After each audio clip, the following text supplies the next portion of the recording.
திருநெல்வேலி மாநகராட்சி மேயருக்கு எதிராக திமுக கவுன்சிலர்கள் போர்க்கொடி தூக்கியுள்ள நிலையில் தன் வார்டில் பணிகள் நடைபெறவில்லை என கூறி திமுக பெண் கவுன்சிலர் ஒருவர் தன் பதவியை ராஜினாமா செய்துள்ளதால் பரபரப்பு ஏற்பட்டுள்ளது. திருநெல்வேலி மாநகராட்சியில் மொத்தம் 55 வார்டுகள் உள்ளன. கடந்த 2022ஆம் ஆண்டு நடைபெற்ற உள்ளாட்சி தேர்தலில் திமுக கூட்டணியில் ஒரு சுயேட்சை உட்பட 51 நபர்கள் மாமன்ற உறுப்பினர்களாக தேர்வாகினர். இதேபோல் அதிமுகவைச் சேர்ந்த 4 நபர்கள் மாமன்ற உறுப்பினர்களாக தேர்வாகினர். திமுக சார்பில் மேயர் வேட்பாளராக அறிவிக்கப்பட்ட சரவணன் போட்டியின்றி தேர்வு செய்யப்பட்டார். அவர் மேயராக பதவி வகித்து வரும் நிலையில் கடந்த ஓராண்டிற்கு மேலாகவே அவருக்கும் ஆளும் கட்சி மாமன்ற உறுப்பினர்களுக்கும் இடையே மோதல் போக்கு நீடித்து வருகிறது. கட்சி மாமன்ற உறுப்பினர்களை சமாதானப்படுத்தும் வகையில் பல்வேறு நடவடிக்கைகள் எடுக்கப்பட்ட போதிலும் அது பலனளிக்கவில்லை. கட்சி கட்டுப்பாடுகளை மீறி அவர்களுக்குள் ஒரு குழு அமைத்து பணியாற்றி வருவதாகவும் கூறப்படுகிறது.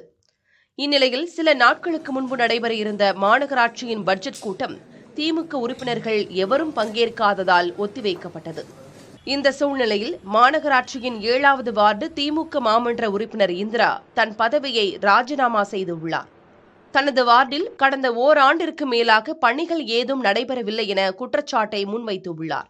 ஓட்டு மட்டும் கேட்காங்க, வந்து ஓட்டு மட்டும் கேட்க வராங்க. எம்எல்ஏ எலெக்ஷனுக்கு எதுக்குனாலும் ஓட்டு கேட்காங்க. ஓட்டு மக்கள் இருக்க போய் தானே ஓட்டு போடுறாங்க. அப்ப அவங்களுக்கு ஸ்கூலுக்கு கட்டணும்ல, எங்க வார்டுக்கு எதுவும் வேலை செய்ய மாட்டாங்க, எங்களை நம்பி மக்கள் ஓட்டு போடுறாங்க, அதனால வேண்டாம் அப்படின்னு.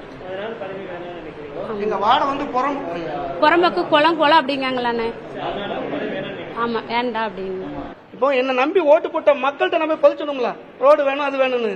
அப்போ அந்த மக்கள்கிட்ட நாங்க எப்படி பதிச்ச முடியும்? இவங்ககிட்ட கேட்டா நீங்க அப்போ மக்கள்கிட்ட கேட்க நான் கேட்டா இவங்க கட்சி போய் பாருங்க, எங்க அதிகாரி பேனா தான் பதில் சொல்லணும் அப்படிங்காரு. இப்போ நான் அந்த மக்கள்கிட்ட நான் எப்படி பதில் சொல்ல முடியும்? அது எங்க மன உளைச்சலா இருக்கு.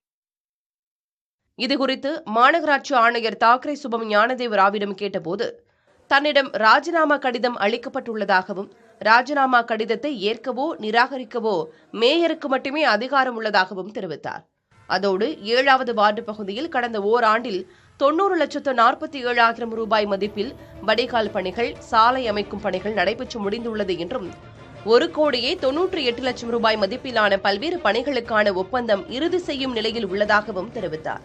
இதை எடுத்துக் கூற தயாராக இருந்தும் மாமன்ற உறுப்பினர் கேட்காமல் தன்னிடம் ராஜினாமா கடிதத்தை அளித்துவிட்டு சென்று விட்டதாக ஆணையர் தெரிவித்தார்.